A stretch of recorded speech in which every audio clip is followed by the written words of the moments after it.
Hello and welcome to Fresh Face One Shots. My name is Joey. I'm Jacob. And today we are back with the Uncanny X-Men by Gail Simone. Today we are here with issue number 4 with easily my favorite cover so far in the run. I fucking love this one. It's so good. Here we go. Gail Simone. Why? Simone. Why must you... Okay. She's doing this every other week where it's just some of the most interesting character work and we're ending on a cliffhanger again. Well, hey, apparently next time we have the end of a story, so I hopefully we won't end on yet another cliffhanger. But we open the issue with another flashback to little Charles and Sarah.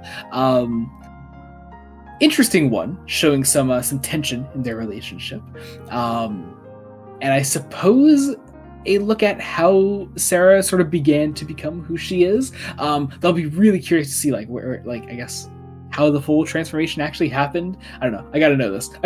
She describes most of it here, but I don't know. I feel like there's more to the story than what we've seen. Yeah. I think there's a pretty big gap between this flashback here and when we pick up with her backstory later in the issue. Yeah, I mean, definitely. We don't entirely know what her deal is, and I have a feeling her deal isn't going to be revealed until much later in the arc itself. Because, yeah. Also, going to be honest, I'm kind of curious because obviously after issue 5, we're having 2 issues dedicated to a crossover. I'm wondering if that crossover was mandated by Marvel, and we're going to be threading that needle. Maybe. I guess we'll see. Maybe. I don't know, because it feels in a way each of these first 5 issues has kind of focused individually in a certain way on a member of the team. I'm not sure if I agree with that. I think Simone has been sort of balancing the team in all the issues so far. Yeah, but everyone gets one issue sort of almost like a highlight reel in a way. This one is very much Rogue's highlight reel. I feel like Rogue is featured really prominently in all that too, because she's also the leader. It's a lot. Is she the leader, Jacob? Yes, she's the one leading this team. Is she? I've asked Gail a couple times, and she has yet to reveal who the leader of this team is. Well, look, Gail, poke this bear. For those watching that don't know, Gail Simone's just a massive troll on Twitter, and I love her so much. But yeah. Anyway, so when we actually pick up in the present day, Rogue and Nightcrawler are going to go find Wolverine because Rogue sensed that Wolverine was in danger and that he was dying. And holy shit, he is, because I love this full page we get of Logan against this broken down tree here. Actually, I know you haven't seen Logan. Very reminiscent of Logan. This particular panel here, but yeah, Logan is beaten up, bloodied, ripped to shreds, and I love this bit here where they're going to take him away, and Logan offers up his powers for Rogue to take in order to give herself an advantage in the fight to come because Sarah's still around. Rogue refuses, and Nightcrawler gets Logan out of there. We also have Gambit in the background, just kind of trying to handle things on his own, and being Gambit. I don't know. I love it. He's fun in this issue, but he has literally had to herd cats, which is this triple one-panel gag, right in the middle of such heavy stuff. Because this is heavy. Wolverine is so bloody. Yeah. But yeah, Nightcrawler gets him out of there, and Sarah arrives, and our fight begins. There's some fun banter between Rogue and Sarah, going back and forth. Meanwhile, we're sort of going back and forth as well between Haven House and Grim Mountain Prison, and realizing that Sarah has kind of gone rogue, and for lack of a better term, I guess. But no, the idea then is that we sort of have to like rein her in, or if not rein her in, then give the X-Men an advantage against her. And so we actually decide to like contact the other X-Men. While Rogue is kind of getting her ass handed to her by Sarah here. There's a lot of great action here done by David Marquez, who once again is just doing such a great job with the art here.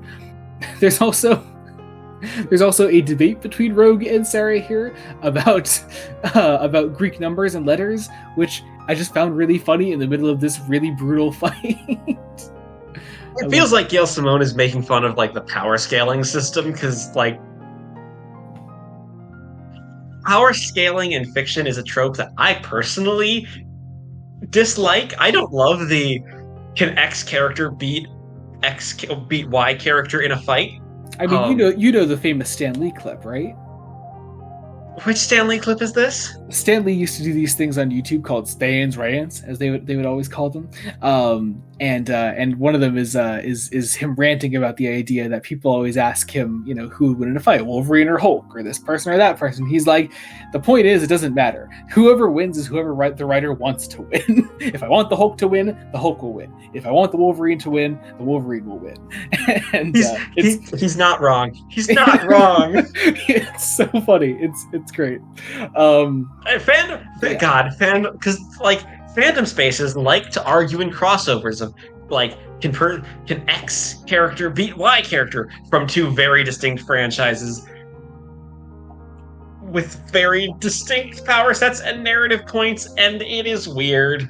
Yeah. It's a whole thing.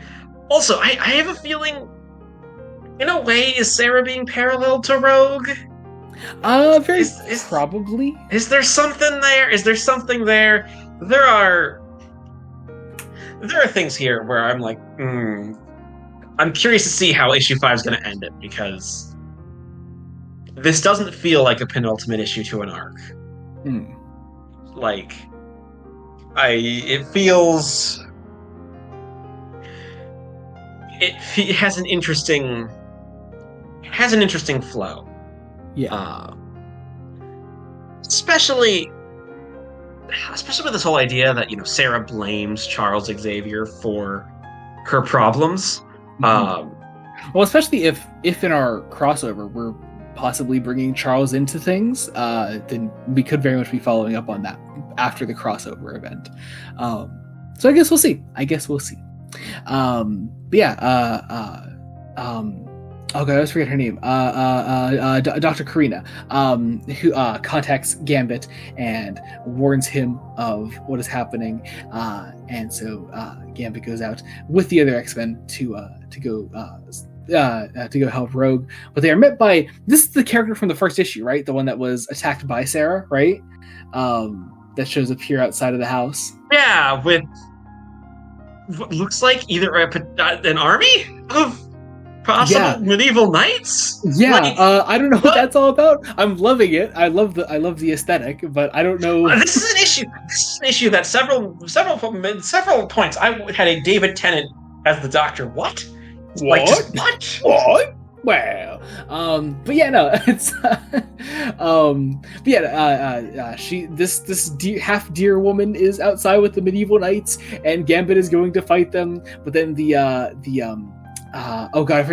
Outliers decide to like join him. They get this great little moment where they sort of like join forces, and Wolverine decides to join the fight as well. Still very much beaten up, bloodied, with a bandage over his eyes. Is the implication is that Wolverine is like blind right now?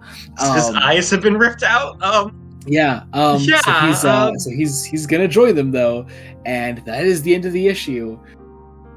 Supposedly leading into an end of arc issue next time. Again, I feel like we're mostly saving our Sarah stuff for post Grey Malkin crossover.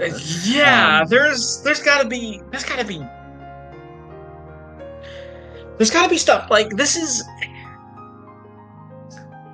It's fascinating. Some of it could also just be because this is technically a bi-monthly book. It's being published twice a month. So Simone is pacing her character work out. Because it'll be fascinating, because I think it's very weird to say this after only 4 issues, and the fact that even though in the setup we had a lot of character moments, I think we need a little more character moments, especially with our outliers. Like, I know them, but like we know them, but I want to know more. I will say I did also just double check. Uncanny number 7 is the start of the Grey Malkin crossover for Uncanny. Okay. So we are getting an extra issue between the end of this arc and before it starts joining in on the Grey Malkin stuff. Okay, so we are possibly getting it. So I'm guessing some sort of epilogue issue. I feel issue 6 could in a lot of ways have what I'm missing there. But I guess we'll see. I guess we'll find out. And of course, if you don't already know, we are covering the raid on Grey Malkin in its entirety, because what I've been doing with Fresh Face Solos with Jed McKay's X-Men is catching up on that. But we'll temporarily turn those into Fresh Face one-shots for issues 8 and 9 of Jed McKay's X-Men as it crosses over with Uncanny for issues 7 and 8. So be on the lookout for all that. But I guess I actually nicely segued us into promotions. But now that I said that out loud, it's not as good a segue. Anyway, check out other Fresh Face one-shots we do. We cover Superman by Joshua Williamson, Wonder Woman by Tom King, Batman the Brave and the Bold by Various. We also have the end of Batman, Death in the Family, Robin Lives coming up, as well as more Long Halloween, The Last Halloween, more of that happening. Of course, we cover Uncanny, and I'm also covering X-Men on Fresh Face Solos. There is, of course, also the main podcast, Fresh Face Comics, where we just recently finished, this is coming out Saturday. So this is coming out Sunday. Tomorrow, our last episode of Flash Fall is coming out on Zoom and Full Stop, where after that we're going into... No, I can't spoil it yet. I don't know how to do promotions. I started off really nice, and now I'm not. Whatever. Anyway... Subscribe to the channel. Our link trees will be in the description below. You can follow us wherever you want to follow us. And I think that about does it for this disaster of an end of video. Thank you all so much for watching. Until next time, this has been Joey Morgan. Jacob Licklider. Goodbye. Goodbye.